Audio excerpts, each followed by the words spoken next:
Hello everyone, some Spinosaurus with internet here, and today we've got a review to show you. It is the CollectA 2020 protoceratops. So starting with the sculpt in detail, this figure does look pretty nice. The tail sculpt is pretty impressive, especially with the quills they put on it. The scales that were sculpted individually, they look okay. I'm not a real fan of them, but they do look okay. There are some spots where I actually do like them, like on the thrill. As you can see, inside the jaw, it's sculpted pretty nicely too. It's not anything real good. It's not as detailed as, say, CollectA or PNSO, but I like it. The teeth are also sculpted pretty nicely. It's pretty impressive what they can do. The beak is also sculpted nicely, and the eye is sculpted really good as well. Underneath the figure, it does look nice. I don't love it, but I also don't hate it. The neck is sculpted pretty well too. And when it comes to the articulated jaw, I was kind of worried about when I heard about that this figure would have an articulated jaw, but it's not that bad.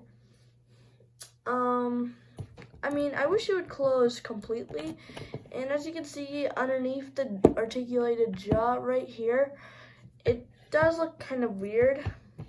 I guess I can't complain too much. Another problem I have with the sculpt is that the head is a little too big. Don't get me wrong, Protoceratops had a pretty big head, but this one is a little big. In fact, the figure is big. I would have preferred a regular small size Protoceratops like the wild past one, but this one is pretty good.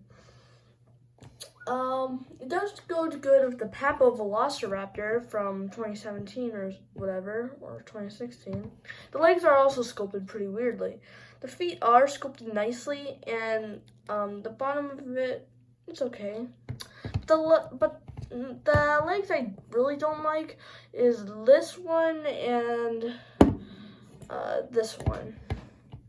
Moving on to the paint scheme of the figure, it is pretty good.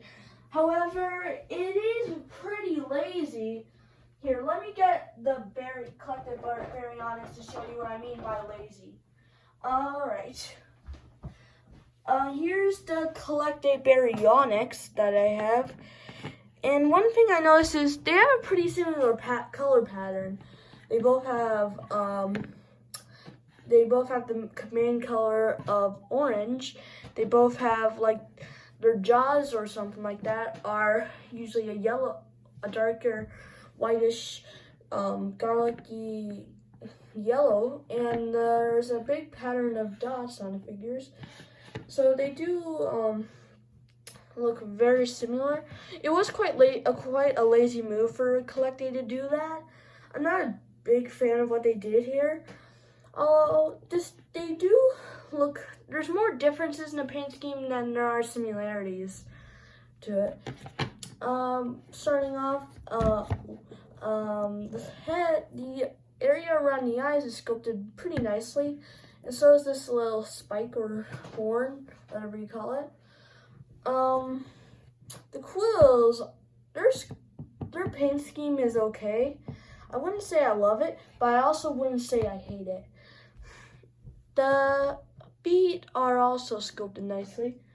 They're okay. I mean, painted. What am I talking about? The bottom has a pretty generic yellowish, whitish color, and you know what is also, it's painted pretty lazily.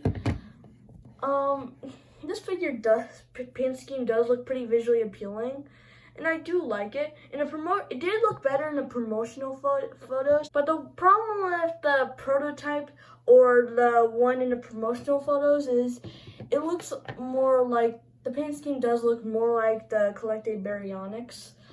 But it is a pretty good paint scheme. I like what they did with the frill. Could have had some more unique coloring to it, but I'm not complaining. As for the pose, it looks pretty nice. I don't have much complaints. It's in a cool fighting position. You can open up its mouth to make it look cooler. The tail is shaped kind of weird, but it's an okay pose. And for size comparisons, I have here the CollectA Baryonyx. Let's do a full-on size comparison. They don't scale anywhere good together. Obviously, because the Baryonyx was like 9 feet tall, and the protoceratops, this guy, was only around 3 to 4 feet tall. So they don't scale good at all. But that aside, in conclusion, this figure is pretty good. I wish it was smaller, but it's still a really nice figure, and I would totally recommend it.